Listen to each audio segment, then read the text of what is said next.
mudar e a alta costura começou a ter como concorrente o prêt-à-porter. E o cinema era quem influenciava a moda naquele momento, né? Tinham as moças ingênuas, as chiques, e as mulheres fatais, que todo mundo se vestia como aquelas mulheres, né? Elas eram as referências para esses dois grupos. E em 55 surgiu uma nova música. O rock foi muito importante na parte da moda, porque ele mudou todo o comportamento de toda uma época. Um filme que é importante para todo mundo ver é Juventude Transviada, que conta direitinho a chegada do rock e como ele mudou o comportamento dos jovens e depois de toda a sociedade. Porque até os anos 50, o jovem era velho, e a partir de 55, quem passou a contar é a opinião dos jovens. E apareceram também novas musas. A Brigitte Bardot e a Mary, cada uma com o seu estilo, mas assim, era uma ingenuidade sensual, vamos dizer. Um novo tipo de mulher, deixando um pouco para trás aquelas outras duas que a gente já viu ali. E esse foi o novo cinema, porque ele que apareceu nesse filme que foi muito importante. E esse rock mudou a maneira de vestir. As saias tinham que ter espaço para os movimentos da dança, ou as calças tinham que ser muito justinhas ao corpo. E os anos 60 foram aqueles que viraram o mundo de cabeça para baixo. Eu que vivi, sei bem o que foi que aconteceu. Então a rua é que passou definitivamente a influenciar a moda. E nos Estados Unidos os movimentos contra a guerra do Vietnã foram fundamentais para mudar o comportamento e o vestir das pessoas. Outro fato muito importante dos anos 60 foi a chegada do homem à lua, porque naquele momento isso era realmente um fato extraordinário, e aí os editoriais de moda todos mostravam como se a gente estivesse voando, né, estivesse botando na lua, outra estrutura de roupa ao lado daquela que surgiu com o movimento hippie. Também nos anos 60, do outro lado do oceano, os Beatles revolucionaram a música, e havia aí, então, um fato muito importante da economia criativa na Inglaterra. A Inglaterra, que tinha sido assim, uma potência têxtil e de confecção, tinha naquele momento galpões imensos, vazios, e aí aqueles galpões foram ocupados pela indústria da música, que aqui no Brasil, às vezes, a gente ainda não considera indústria, esquece um pouquinho, mas que a indústria fonográfica teve um grande avanço nos anos 60, com os Beatles mudando todo o comportamento, e a American sendo a grande estilista inglesa a mudar tudo que estava acontecendo naquele momento, né? Interpretar essa moda nova. E a Itália vivia o que a gente chama do segundo renascimento. O segundo renascimento italiano, o primeiro foi lá em 1500, era do design, quando ela se estruturou para mostrar ao mundo que ela tinha um potencial grande. E a moda foi atrás desse design e foi criada, então, a primeira Câmara Sindical da Moda Italiana. Então, o mundo, nos anos 60, tanto nos Estados Unidos, quanto na França, quanto na Inglaterra, quanto na Itália, mudou totalmente e começou a pensar que moda poderia se tornar um grande negócio. E os anos 80 chegaram com a era dos extremos. De um lado, a gente tinha o minimalismo do Calvin Klein, dos americanos, enfim, foi o momento que eles conseguiram se colocar na moda. E do outro lado, a exuberância do Lacroix. O Lacroix foi criado, foi um estilista criado pela França para que fizesse frente ao minimalismo que estava sendo invadido na Europa. Então, por isso que a gente fala que a indústria criativa, e ela está sempre atrelada à moda, porque a moda é rápida, e ela é fácil de passar uma ideia, é rápida, ela se propaga rapidamente. Então, a França, quando viu que estava perdendo espaço para os Estados Unidos e para o Japão, dentro da história do minimalismo, tratou de se colocar com o Lacroix. E aqui, naquela época, onde a gente via a exuberância do Lacroix, era na televisão, com a Vivo por cima. E nos anos 90 foi a era do marketing e a era da internet. E aí tudo mudou mais uma vez. A rua passou a tomar conta e ditar a moda e a alta costura a copiar a rua. No entanto, em 2001, um fato muito sério, político, mostrou que a moda também é reflexo de tudo que acontece, inclusive uma guerra ou um atentado. E nas vitrines da Europa, a gente viu em 2001 o reflexo de tudo que estava acontecendo. Em Paris, as vitrines se tornaram vermelhas e pretas. Em Londres, lilás e azuis. O que mostra a diferença de reação de cada público diante de um acontecimento drástico, ou bom, enfim. Mas o que a gente tem que sempre lembrar é que tudo que está acontecendo no mundo hoje tem que ser levado em consideração para que a nossa moda acompanhe esses movimentos, como a gente está vendo aí. E em 2001, a Louis Vuitton criou essa bolsa para mostrar que a gente tinha que buscar alegria ainda, apesar do atentado. Então, eles disseram que não podiam ficar de luto para sempre, como a gente viu aquelas vitrines ali, em preto e vermelho, lilás e azuis, que são cores frias. E essa bolsa tinha 34 ou 37 cores, e foi muito importante, ela revolucionou os acessórios, porque a Louis Vuitton era uma marca muito clássica. E ela foi criada como uma resposta ao atentado às torres. Então, a gente tem que estar sempre atento. E aí, com a internet, nós temos uma fluidez cultural que é incontrolável. Nós não podemos esquecer de nada, a toda hora a gente está recebendo notícias e temos que ficar super antenados. Mas, como existe aquela lei da física, que toda ação corresponde a uma reação, né, com a mesma intensidade, a gente tem observado também que, apesar da globalização, existe uma maior regionalização.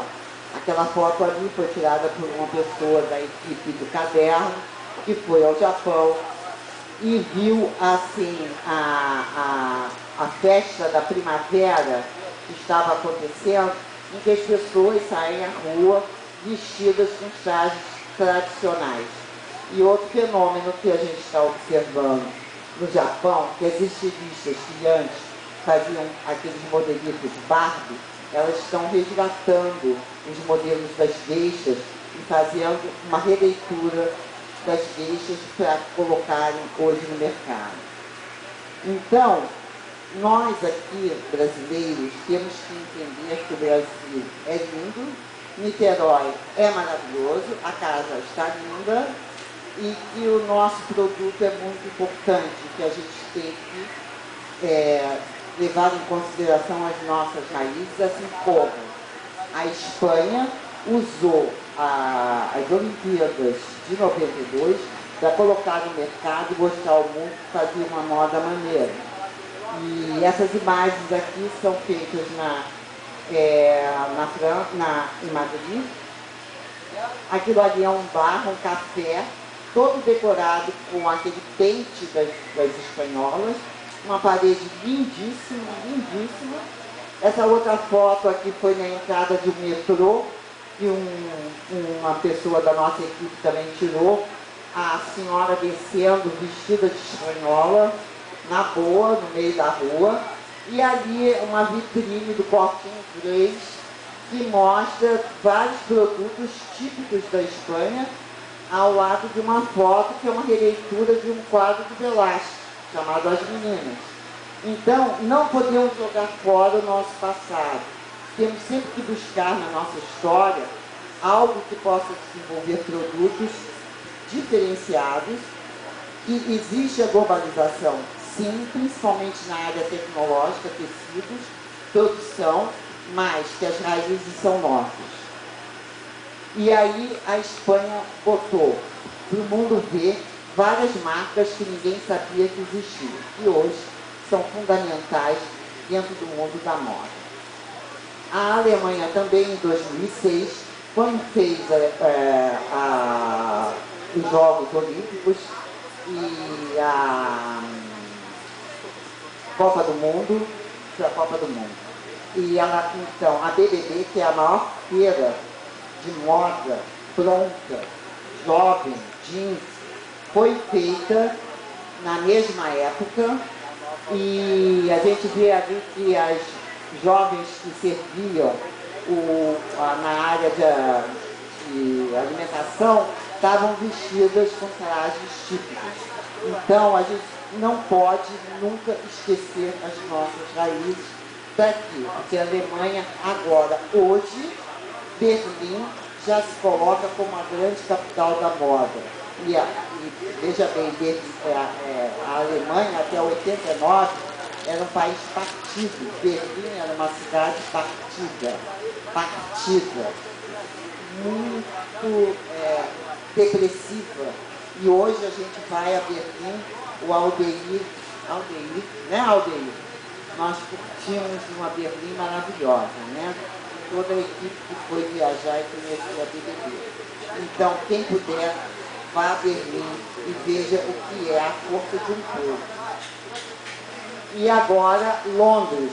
Amanhã o príncipe está chegando aqui para captar investimentos, né? Olha, o príncipe está aí, as meninas podem amanhã ver, vai participar de um evento no aterro para captar recursos e investimentos para a Olimpíada de 2012. Então, todos os países usam os eventos para se colocar no mercado como um todo. E aí a gente já começa a ver a força do esporte neste momento. O esporte hoje faz parte da grande indústria criativa que move o mundo. E nos desfiles que aconteceram nas semanas de moda, o esporte está presente em marcas que nunca entraram, passaram da porta de um campo de tênis, vamos dizer. Então, esse é o olhar que nós temos que ter. O que a gente pode fazer com as Olimpíadas? O que a nossa indústria criativa, em termos de música, de moda, de esporte, pode pegar carona no momento olímpico, no momento esportivo que vive as nossas cidades e o nosso país. Porque a influência é muito forte. Na hora que nós fizemos a pesquisa para o verão 2012-13, observamos que essa coleção foi toda feita em homenagem às Olimpíadas Londrinas, e esse desfile aconteceu há poucos dias atrás, o desfile de alta costura de Givenchy, e que mostra o cenário, era um campo de basquete. Isso há dias atrás. Aqui Givenchy de novo fazendo um desfile usando as roupas esportivas desestruturadas. Outro desfile de alta costura, porque existe uma diferença entre prêt-à-porter e alta costura. Foi de Jean Paul Gaultier, aonde ele usou o tema esporte, porque ele é um cara atento.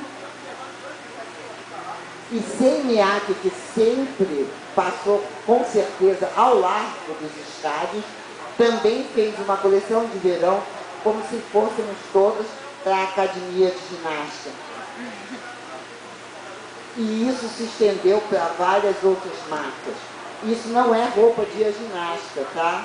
É roupa para se usar na rua.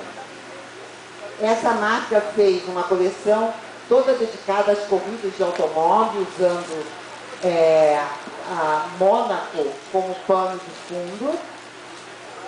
Essas outras marcas aqui também trabalhando a parte esportiva. A Vera Wang é uma estilista que faz vestidos de noiva e usou materiais e recortes que são esportivos, e Chanel usando material esportivo também.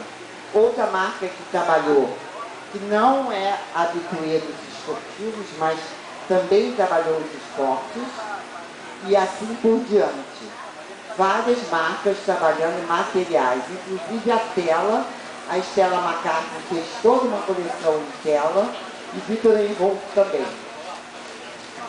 Versus, que é a marca nova da Versace, também só trabalhou com o modelo esportivo. Outras tantas, inclusive Custo Barcelona, que é uma marca bem irreverente, também apresentou na passarela modelos voltados para o esporte, usando o ouro e a prata, né, como símbolo da vitória, do desafio, da medalha. Eu consegui, eu conquistei. Ainda várias marcas trabalhando o shortinho esportivo, nas cores ouro, prata e bronze.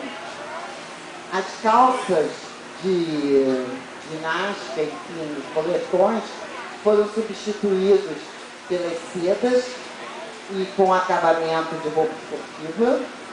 Outras tantas marcas usando nas calças os detalhes que anteriormente nós só vimos nas academias de ginástica.